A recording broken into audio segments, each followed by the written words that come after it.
Hi all, അസ്സലാമലൈക്കും. Welcome back to Silna's kitchen.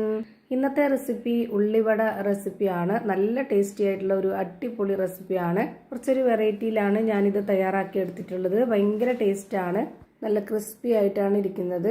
അപ്പോൾ ഇതെങ്ങനെയാണ് തയ്യാറാക്കുന്നതെന്ന് അറിയാനായിട്ട് വീഡിയോ സ്കിപ്പ് ചെയ്യാതെ മുഴുവനായിട്ടൊന്ന് കണ്ടു നോക്കണേ. റെസിപ്പിയിലോട്ട് കിടക്കുന്നതിന് മുമ്പായി സിൽനാസ് കിച്ചൺ ചാനൽ ആദ്യമായിട്ട് കാണുന്നവരാണെങ്കിൽ പ്ലീസ് ഒന്ന് സബ്സ്ക്രൈബ് ചെയ്തേക്കണേ. ഒപ്പം തന്നെ ഈ വീഡിയോസ് നിങ്ങൾക്ക് ഇഷ്ടപ്പെടുകയാണെങ്കിൽ ഒരു ലൈക്ക് ചെയ്ത് ഷെയർ ചെയ്ത് സപ്പോർട്ട് ചെയ്യാനും മറക്കരുത്. ഇനി നമുക്ക് ഇതെങ്ങനെയാണ് തയ്യാറാക്കുന്നതെന്ന് നോക്കാം. ഇതിനായി ആദ്യം തന്നെ കുറച്ച് സബോള നീളത്തിൽ കട്ട് ചെയ്തെടുത്തിട്ടുണ്ട്. അത് നമുക്ക് എത്രയാണോ ആവശ്യം അത്രയും സബോള എടുക്കുക. ഈ ഒരു പലഹാരത്തിന് നമുക്ക് സബോള പ്രത്യേകിച്ച് കണക്കൊന്നുമില്ല. നമുക്ക് ഇഷ്ടം അനുസരിച്ച് എത്രയാണോ വേണ്ടത് അതിനനുസരിച്ചുള്ള സബോള എടുത്തിട്ട് ഇതുപോലെ നീളത്തിൽ കട്ട് ചെയ്തെടുക്കുക.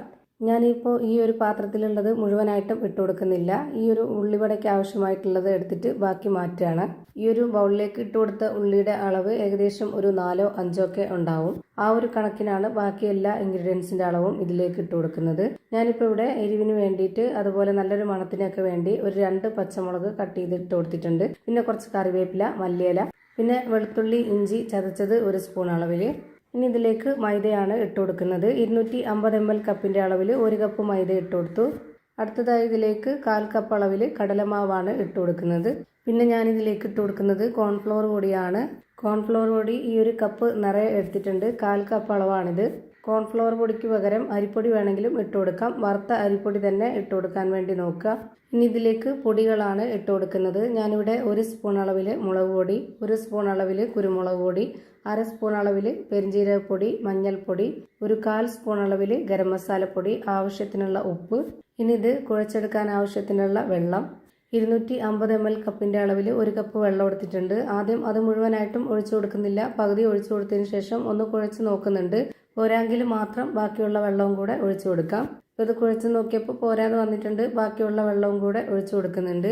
ഇനി ഇതിലേക്ക് വേറെ വെള്ളത്തിൻ്റെ ആവശ്യമൊന്നുമില്ല, ഇത്ര മാത്രം മതി.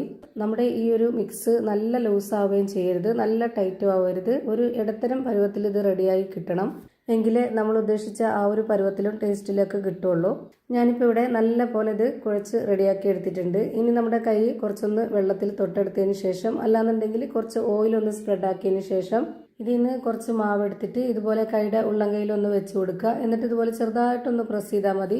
ഇതിനങ്ങനെ പ്രത്യേക ഷേപ്പും ആകൃതിയും വേണമെന്നൊന്നുമില്ല. വെറുതെ നുള്ളി എടുത്ത് എണ്ണയിലേക്ക് ഇട്ട് കൊടുത്താലും മതി. അതല്ലാന്നുണ്ടെങ്കിൽ സ്പൂണ് കൊണ്ട് കോരി ഇട്ട് കൊടുക്കാം.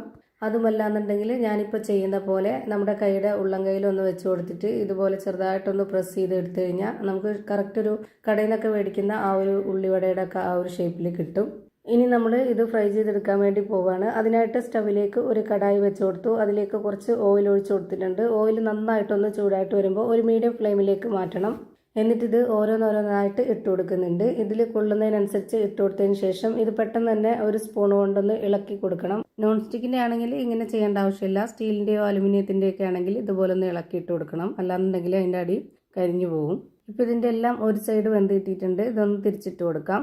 നമ്മളിപ്പോൾ ഇട്ട് കൊടുത്തിട്ടുള്ളത് മീഡിയം ഫ്ലെയിമിലാണ്. ഇത് എത്രയാണോ ഫ്രൈ ചെയ്തെടുക്കുന്നത് അത്രയും സമയം വരെ ആ ഒരു ഫ്ലെയിമിൽ തന്നെ ഇട്ട് കൊടുക്കുക. ഫ്ലെയിം കൂട്ടുകയോ കുറയ്ക്കുകയോ ചെയ്യരുത്, അപ്പോൾ അതിൻ്റെ പരുവം തെറ്റും. ഇപ്പോൾ ഇതിൻ്റെ 2 സൈഡും ഒരുപോലെ വെന്ത് കിട്ടിയിട്ടുണ്ട്. ഇനി ഇത് എണ്ണയിൽ നിന്ന് കോരി മാറ്റാം. ഒട്ടും എണ്ണ കുടിച്ചിട്ടും ഇല്ല. ഇതുപോലെ തന്നെ എല്ലാം ഫ്രൈ ചെയ്ത് ഞാനൊരു പാത്രത്തിലേക്ക് മാറ്റിയിട്ടുണ്ട്. അപ്പോൾ നല്ല ക്രിസ്പി ആയിട്ടുള്ള നല്ല അടിപൊളി ടേസ്റ്റി ആയിട്ടുള്ള ഒരു ഉള്ളിവട റെഡിയായി കിട്ടി.